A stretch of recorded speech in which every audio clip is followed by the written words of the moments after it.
Still hiding among your precious books, Julia? Drew's voice cut through the quiet of the library's rare books section. Don't you get tired of wasting your life? I looked up from the leather-bound volume I was examining to find my brother leaning against a shelf, his designer suit a stark contrast to my modest librarian's attire. His smirk was the same one he'd worn since childhood, the expression of someone who believed he'd already won. "Hello, Drew," I said calmly, carefully placing the book back in its protective case. "I didn't expect to see you here. Mom sent me. She wants to make sure you're not going to embarrass us at their anniversary party tonight." He glanced around the library with poorly concealed disdain. "Though I suppose it's too late for that. A librarian in the family, Dad's still trying to explain that one to his golf buddies. My name is Julia Morgan, though my brother prefers the family disappointment. At 34, I was the head librarian at the city's central library, a position that made my old money family cringe. What they didn't know, what I'd carefully hidden for years, was that my life among the books was only half the story. I'll be there," I assured him, standing to my full height. Even in heels, he still towered over me. "And I'll dress appropriately." "See that you do." He straightened his Rolex, a recent purchase he hadn't stopped flaunting. "It's an important night. I'm announcing some big news." "Oh." His grin widened. "Bought my third company this year. Morgan Industries is now officially a conglomerate. Dad's going to be so proud." I nodded, keeping my expression neutral. If Drew noticed the slight tightening of my hands, he didn't mention it. "That's wonderful," I said.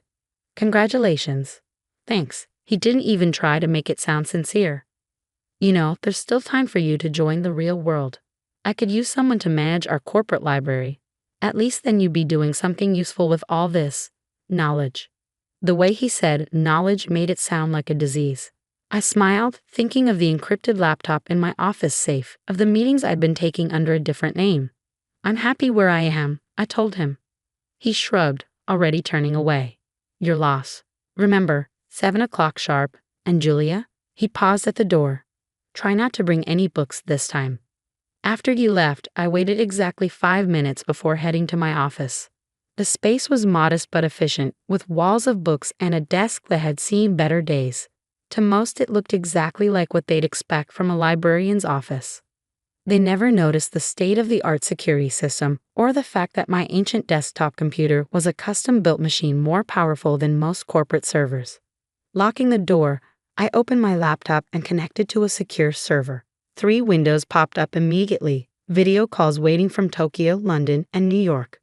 "Good morning, Ms. Morgan." My assistant's voice came through clearly. "The Nakamura deal is ready for final review." "Thank you, Sarah," I said, scanning the documents on my screen. "Has legal finished their assessment?" "Yes, ma'am. The acquisition terms are solid. We can move forward whenever you're ready." I glanced at my watch. 5 hours until my parents' anniversary party. Plenty of time. "Schedule the signing for tomorrow morning," I instructed. "And Sarah, make sure everything's in place for the announcement." "Already done. The press release is ready to go." Though, she hesitated. "Are you sure about the timing?" I thought of Drew's smug face, of years of condescension and dismissal. "Yes, I'm sure. Tomorrow morning will be perfect." After ending the call, I sat back in my chair, looking at the empire I built in secret. Morgan Global Partners, no relation to my brother's Morgan Industries, despite the similar name, was now one of the largest private equity firms in the world. We operated entirely in the shadows, using shell companies and discrete investments to hide our true size. For 7 years, I'd built this company while maintaining my cover as a simple librarian. The job wasn't just a front.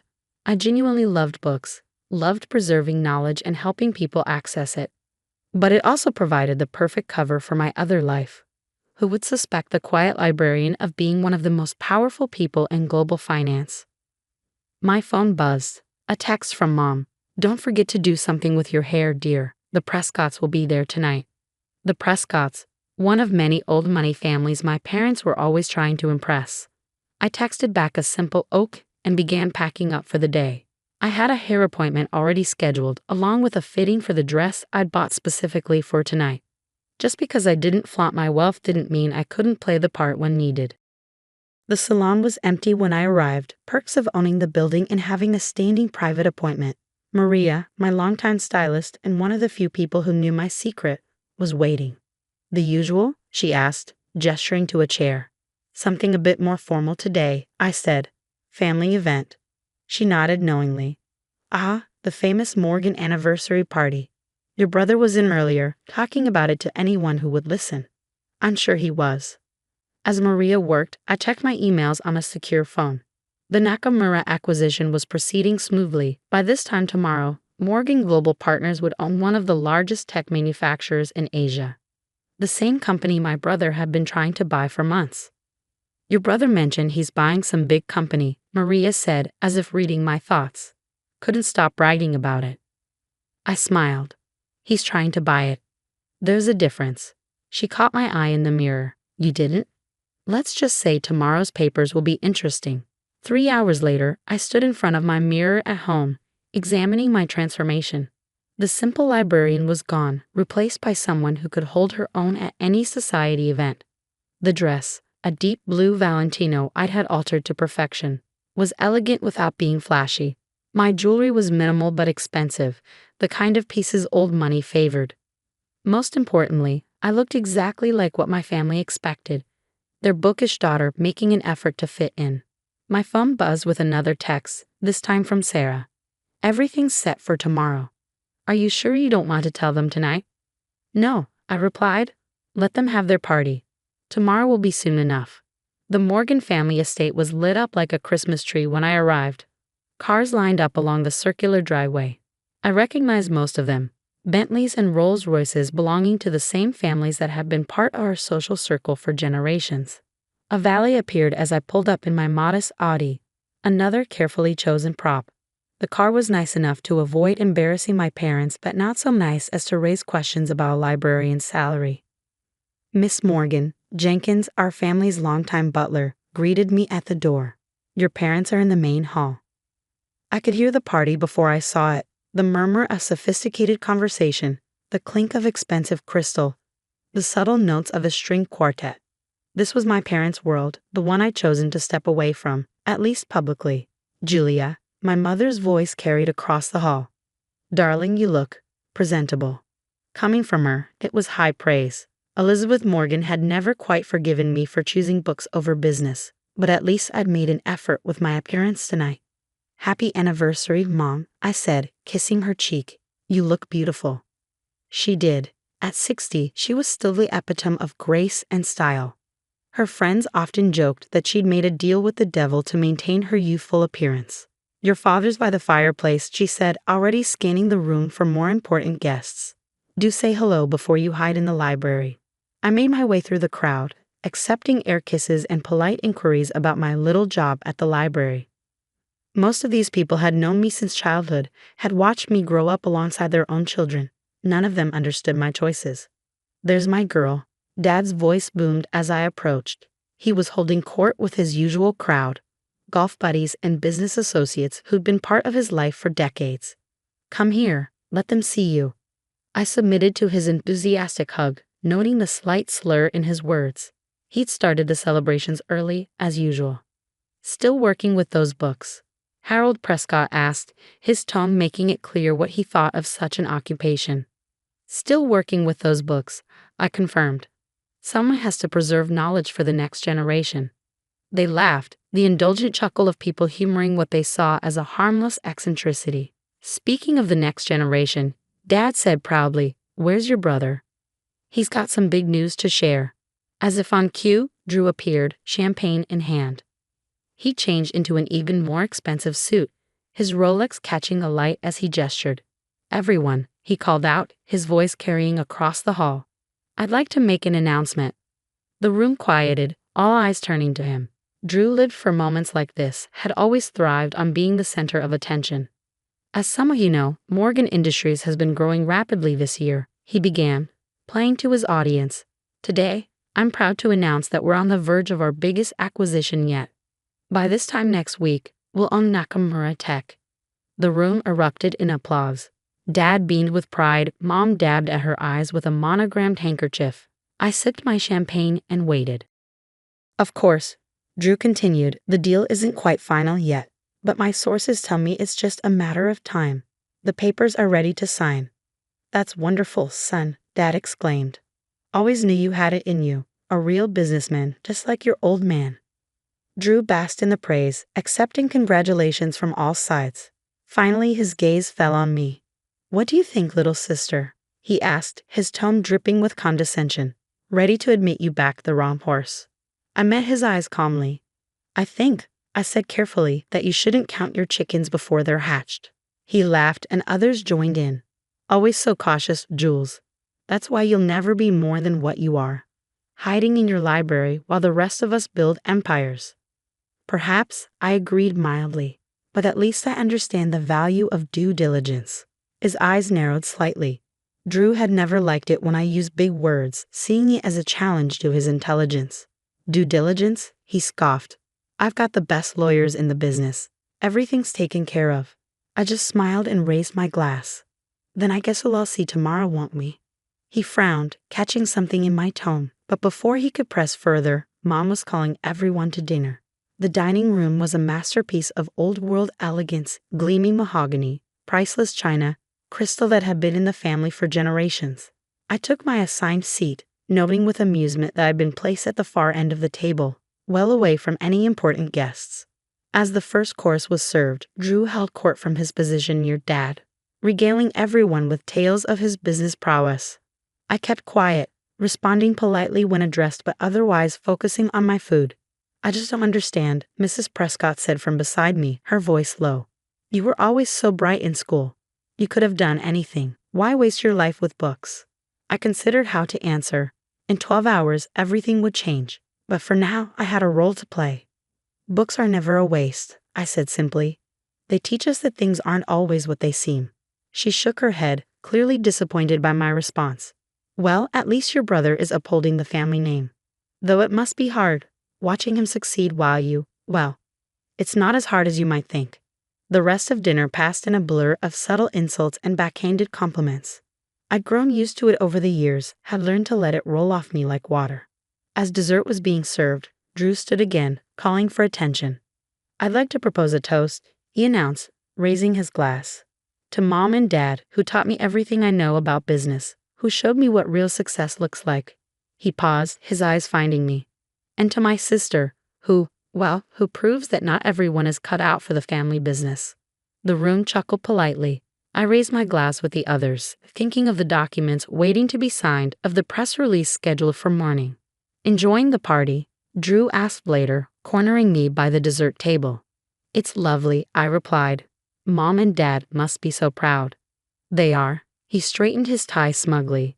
"Though it would have been nice if both their children had amounted to something." I selected a chocolate truffle, examining it carefully. "You know, Drew, success isn't always about making the most noise." He snorted. "No? Tell that to my bank account. How much does a librarian make these days anyway? Enough to buy those shoes." I glanced down at my Louboutins, another carefully chosen piece of my costume. "I'm good with money." "Right." He finished his champagne in one gulp. "Well, this has been fun, but I should mingle. Big day tomorrow after all. That Nakamura deal isn't going to close itself." As he walked away, I pulled out my phone and sent a quick text to Sarah. "Everything ready for morning." Her response was immediate. "All set. Press release goes out at 9 a.m. sharp. Want me to send you the final numbers?" "No need," I replied.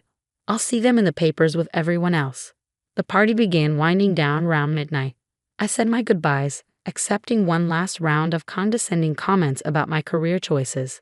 "You really should consider Drew's offer," Mom said as I kissed her cheek. "A corporate library would be so much more appropriate." "I'll think about it," I promised, knowing I would do no such thing. As I drove home, I thought about how different tomorrow would be. For 7 years, I'd maintained my cover, building my empire in secret while my family dismissed me as the disappointing daughter who'd chosen books over business. Tomorrow, they'd learn just how wrong they'd been. The next morning, I arrived at the library precisely at 8, just as I had every day for the past 7 years. My sensible shoes echoed through the marble halls as I made my way to my office, nodding at the early morning regulars who never questioned why the head librarian kept such strict hours. Sarah was waiting for me, her tablet in hand. In the library, she played the role of my assistant librarian perfectly, Outside these walls, she was the COO of Morgan Global Partners and one of the sharpest business minds I ever met. "Everything's ready," she said quietly as we entered my office. "The lawyers are gathering in Tokyo. Press release goes out in 45 minutes. I set my bag down and powered up my secure laptop. "Any word from Drew's team?" "They're still expecting to close the Nakamura deal this morning. Your brother's lawyers are setting up in their offices right now." I smiled, imagining Drew's face when he realized what was about to happen. Let's give them a few more minutes of hope. At precisely 8:55, my private line rang. "Ms. Morgan," Mr. Nakamura's translator said, "everyone is in position." "Excellent. Let's proceed." The next few minutes were a blur of signatures and confirmations. By 9:00 a.m., Morgan Global Partners officially owned Nakamura Tech, along with its subsidiaries, patents, and cutting-edge technology division. "Press release going out now," Sarah announced. I pulled up several news sites on my screen, watching as the story broke across multiple platforms simultaneously. Breaking: mystery buyer acquires Nakamura Tech. Global finance giant Morgan Global Partners reveals identity of founder. Wall Street stunned as library sciences expert named as business mogul. My phone started buzzing immediately. The first call, predictably, was from Drew. "What the hell is this?" he demanded without preamble. "Some sick joke?" "Good morning to you too, brother," I replied calmly. "I take it you've seen the news." "This is impossible," he sputtered. "Morgan Global Partners. That's not. You're not. The founder and CEO. Actually, I am. Have been for 7 years now. Though I understand your confusion, after all, I'm just a librarian, right?" There was a long silence, broken only by what sounded like papers being frantically shuffled. But I had a deal. The paperwork was ready. "Was it?" I asked innocently. "You might want to check the fine print. Nakamura Tech has been in play for months. We've just been waiting for the right moment to finalize things." "We?" His voice cracked. "Who's we?" "My team, my company, my empire." I paused, letting each word sink in. "You know, the one I built while you were busy mocking my career choices." The line went dead. I looked at Sarah, who was trying to hide her grin. "How long until my parents call?" She checked her watch. "I give it 3, 2. Right on cue, my mother's number flashed on my screen. Julia Elizabeth Morgan. Her voice was shrill enough to crack glass. "What have you done?" "Good morning, Mom. I'm a bit busy at the moment. Perhaps we could discuss this over dinner." "Dinner? Dinner? Do you have any idea what's happening? Your father's phone is ringing off the hook. The Prescotts are calling. The club is calling. Everyone wants to know how our librarian daughter secretly built a multi-billion-dollar company." I could hear Dad in the background, apparently trying to field calls of his own. "Tell her to get over here right now," he shouted. "I have meetings all day," I said, which was true. The acquisition of Nakamura Tech was just the beginning. "But I'd be happy to host everyone for dinner at my place tonight. Say, 7:00.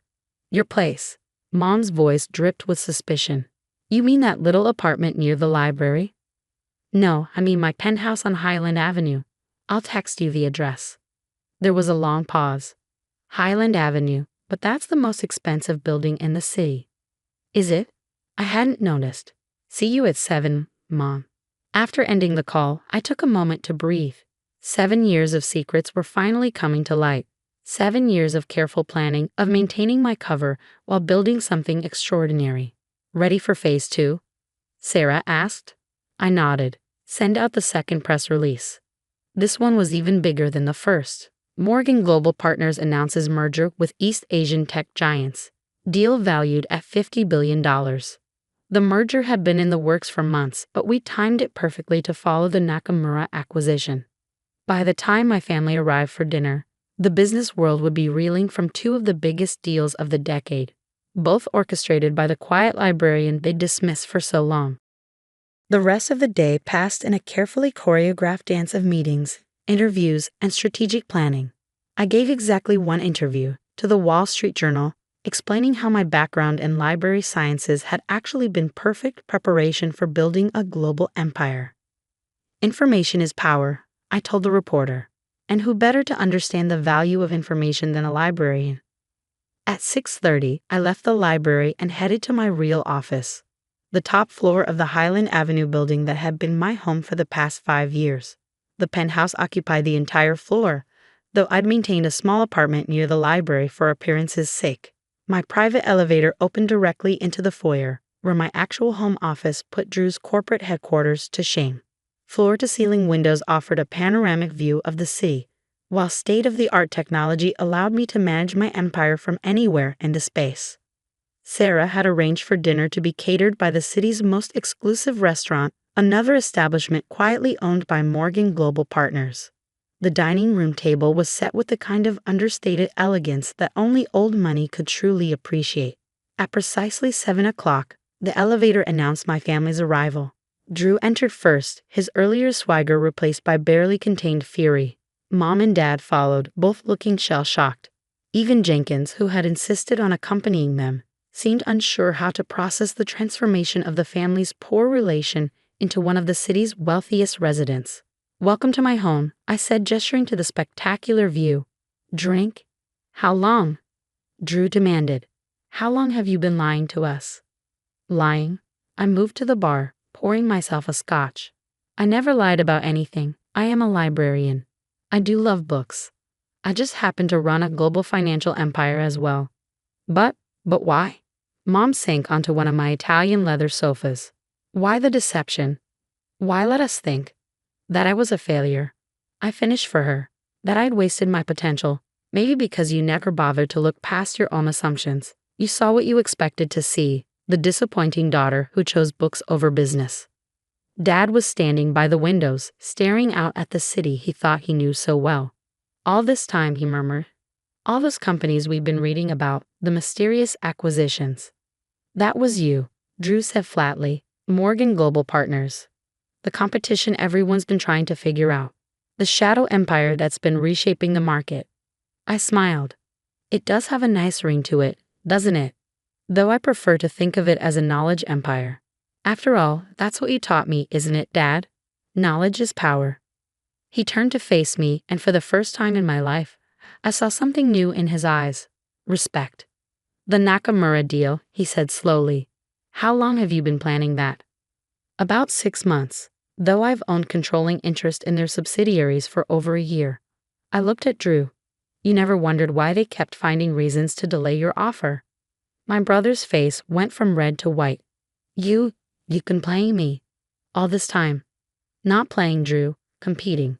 Isn't that what you always wanted? A chance to prove who was better at business." "But it wasn't fair," he exploded. "You had inside information, secret resources." "Inside information?" I laughed. "You mean like the kind you get from your golf club buddies? The deals you make on private yachts and exclusive resorts?" I set my glass down carefully. "I built my empire with nothing but intelligence, hard work, and a deep understanding of how information flows. Everything I learned in my little library job gave me an edge you couldn't see." "Dinner is served," a voice announced discreetly. We moved to the dining room, the tension thick enough to cut with one of my sterling silver knives. Mom kept looking around as if trying to reconcile this environment with her mental image of my life. Dad seemed lost in thought, probably recalculating every business decision he'd made in the past 7 years. "I suppose," Mom said finally, staring at her perfect place setting, "this explains how you could afford those Louboutins." I couldn't help but laugh. "Yes, Mom. That's what you should focus on, my shoe budget." "What happens now?" Drew asked, pushing his food around his plate. "Going to buy out Morgan Industries too." "Actually, I have a different proposition." I nodded to Sarah, who appeared with a folder. "Your company has potential, Drew. Good bones, as they say in real estate. What it lacks is vision and modern infrastructure." He frowned. "What are you suggesting?" "A partnership. Morgan Industries handles the traditional side, while Morgan Global Partners brings the technology and global reach. Together, we could build something even bigger." "You want to work with me, after everything?" "No," I corrected him. "I want to work with the businessman you could be, if you got over your ego and learned to see value in unexpected places." Dad set down his fork.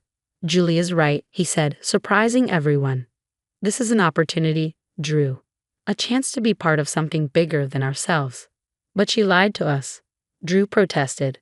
Made us look like fools. No, Dad shook his head. We made ourselves look like fools. We were so convinced we knew what success looked like that we couldn't see it taking a different form. Your sister, she saw something we missed, built something we never imagined. Mom dabbed at her eyes with her napkin. All those times we pitied you, she said softly, worried about your future. I know, I said, gentler now. But maybe it's time to stop worrying about appearances and start focusing on substance. Isn't that what real business is about?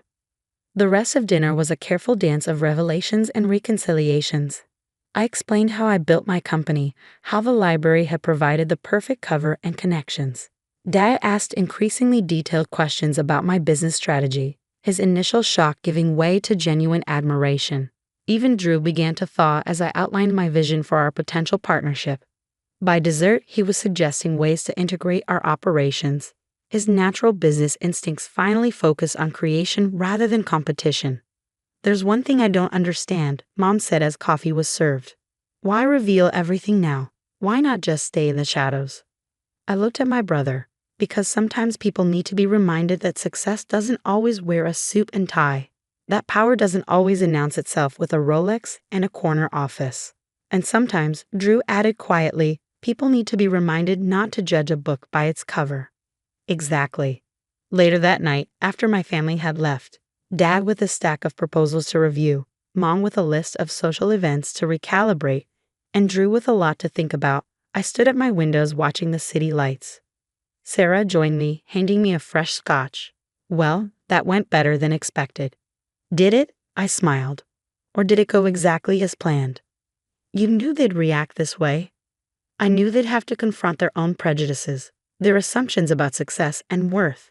I sipped my drink. The question is whether the lesson will stick. She checked her tablet. Stocks up 30% since the announcement. Your brother's company is up 10% just on rumors of a potential partnership. Good. Let's give it a week, let everything settle, then announce the merger. By then, Drew might actually be ready to be a real partner. And your parents? I thought about Mom's tearful apology, Dad's proud smile as he finally saw me, really saw me, for the first time. They're learning. Sometimes the hardest part of success is accepting that it doesn't always look the way you expect. The next morning, I'd arrived at the library at my usual time. The same regulars were in their usual spots, nodding hello to their favorite librarian. None of them treated me any differently, though my face was splashed across every business publication in the country. And that, perhaps, was the greatest victory of all. In a world obsessed with image and status, I built something real, something that didn't need designer labels or social validation to prove its worth. I was still a librarian. I still loved books. I just happened to be a billionaire, too. Knowledge, after all, comes in many forms, and sometimes the most powerful people are the ones you least expect.